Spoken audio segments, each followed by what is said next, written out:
Well, you could sense the greater urgency from the South African players now.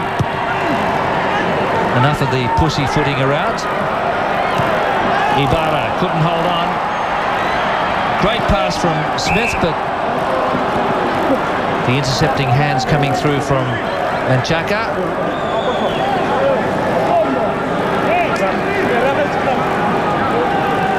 And there's the little hooker, Lamalis, off to the right. Willemse going for the ball, didn't take Manchaka out. No call. Advantage. Rousseau, too strong. Momentum got him there. He stumbled, was able to reach out in the same motion as the Springboks are set to post a half-century. Well, Danny Rousseau, Warren Smith, Joel van Niekerk have really shown up in a big way in this game. And this is a tremendous run here by Danny Rousseau. Just bowling over the Uruguayan defenders. You can just feel the floodgates really starting to open up.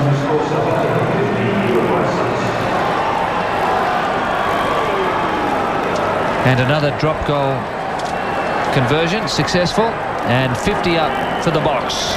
50 plays 6. And it's certainly going to be a long final quarter for Uruguay. Louis Kuhn goes for territory. Ibarra linking up with Mendaro. And this is Uruguay's chance to hold on to the ball now and perhaps put some phases together. Off your feet, 14, 11. So Ibarra penalised, and not much going right now for Uruguay. There was just desperation there at the breakdown, and Uruguayan players all over the ball on the ground. Eddie O'Brien's given a chance to drive the Springbok side deep into Uruguay territory. Time and possession now building for South Africa, as is the pressure.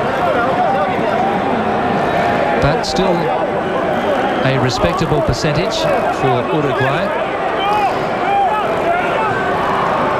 So Juan Smith again. My fault, gentlemen, I was in the way. My fault, sorry. Can I play a scrum green? I got in the way. I got in the way. An honest referee. A rare breed. Just joking. A few complaints being called into the 7 network tonight, Gord. You know, you're one of the referee faith out there. Wholesale changes now. John Smith is on. So too Van Rautenbach at tight head prop number 17. So 2 new front rowers for South Africa.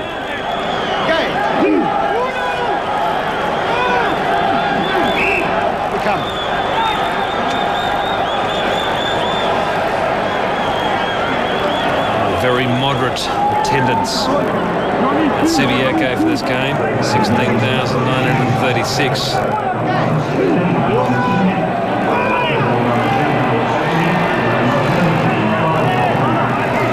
This is Kuhn, Barry, Willemse. Great work by Cliff, and the pass went forwards. So close to a spectacular try, and Uruguay now falling off tackles all over the place. Well, Willemse, watch him inject himself into this back line. Picks his gap, gets past number 13. That pass did look forward itself, and then the final one from Krief was well and truly forward, but he tried hard to get it away.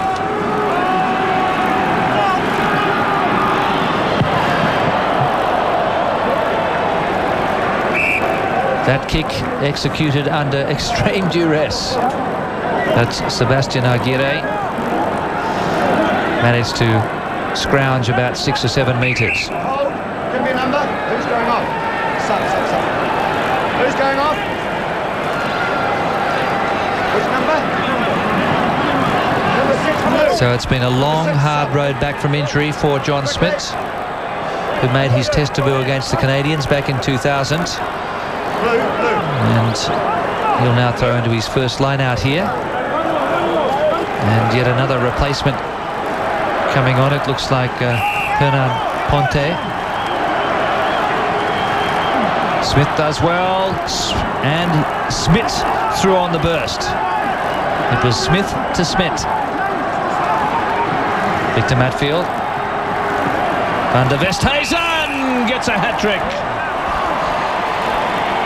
Smiles all round for the veteran from the Blue Bulls. Well, the initial drive here by the Springboks, led by Victor Matfield, was well and truly combated by Uruguay, but they went again. And Joost van der Westhuizen just snipes through there. Seen him done it so many times before. Conversion wide, 55-6.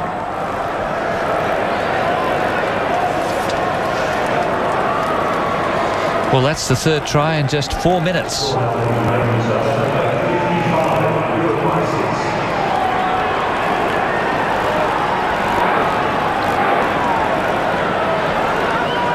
And certainly is a telling statistic. 3 South African tries in the last 4 minutes. The floodgates are opening now at Subiaco.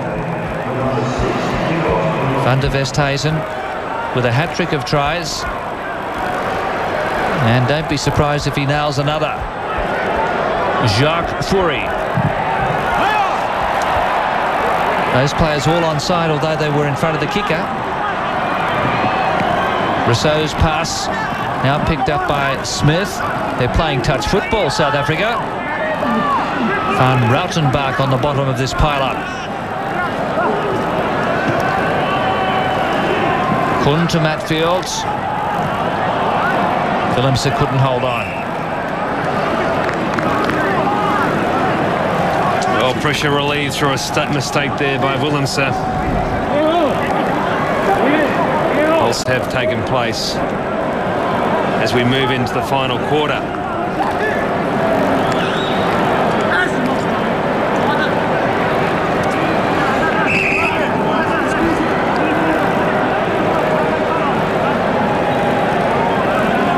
So an injury here for Aguirre.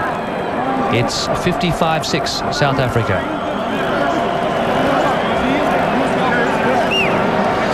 And it looks as though cramp is setting him here for the Uruguayan skipper.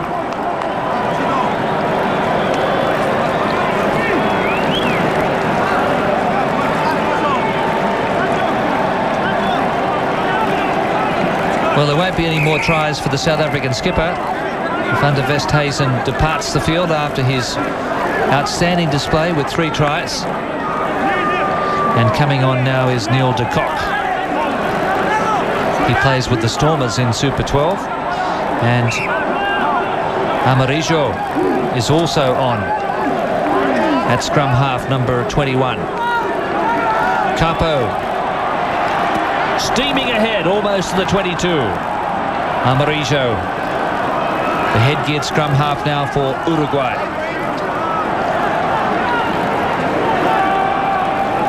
.49 advantage for South Africa, and still we have 20 minutes to go.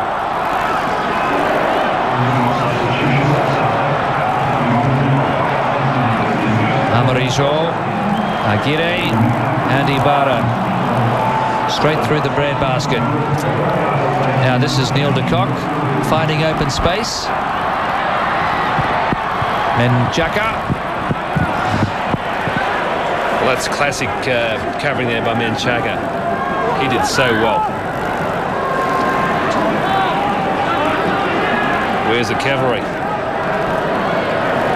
Cafera finds his skipper. That's a stunning burst. But fatigue has really set in for Uruguay. They just can't hold on to the ball. Willemse can, though. Smith.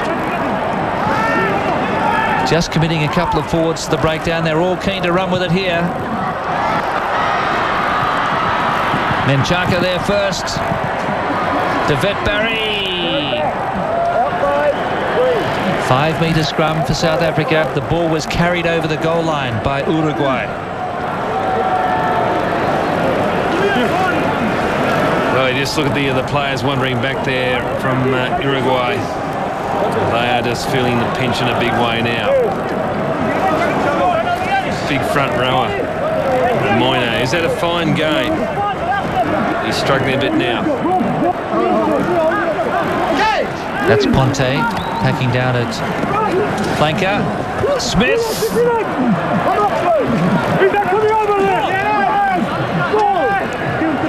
Plenty of communication from Uruguay. De Kock. Barry. Not held in the tackle. Ibarra comes in to wrap him up. And they're doing their best to slow it down and kill it. Has to be a penalty to South Africa. Referee playing advantage. Professional fouls all over the place. Hold, please. Hold. I think a stern warning here to the skipper. Yeah, you can feel a general warning coming up from referee Paddy O'Brien.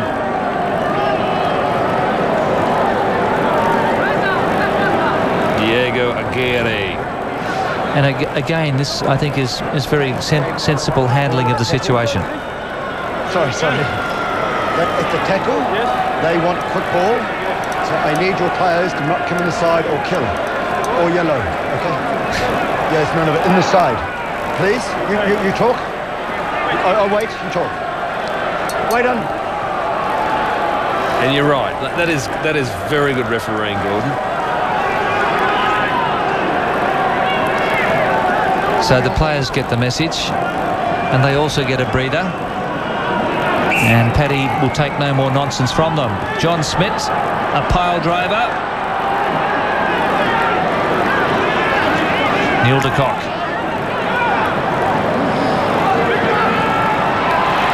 Hogarth. What a moment for Derek Hogarth in his first test. Only limited Super 12 experience. The 20-year-old gets a debut test try. Well, Paddy O'Brien's just going to check the grounding here. I think it's going to be fine, and certainly Derek Hogarth thinks it is as well. Did he get it down?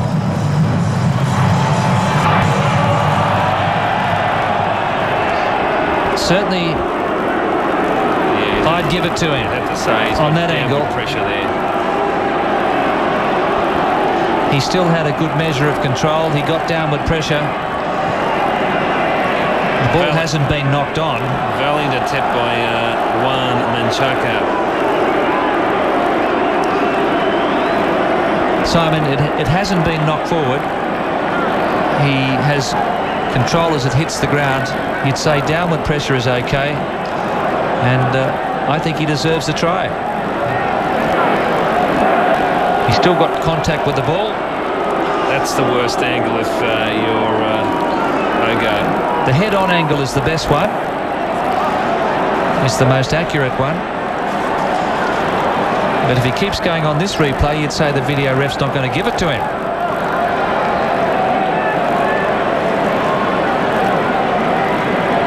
That's the one. There it is. Downward pressure. At no stage has it lost contact with his arm.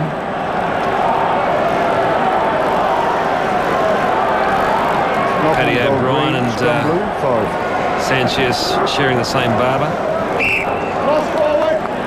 Well, judge for yourselves. I can't see how that was a knock-on. The ball was placed down and then rolled backwards.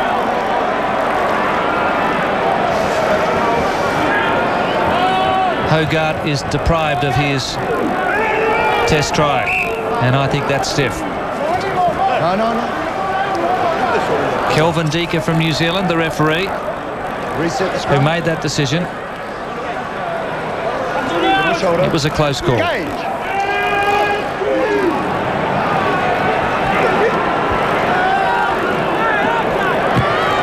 Aguirre. Willemse. Big counters on here. Krief to Willemse. Copybook tackle from Aguirre.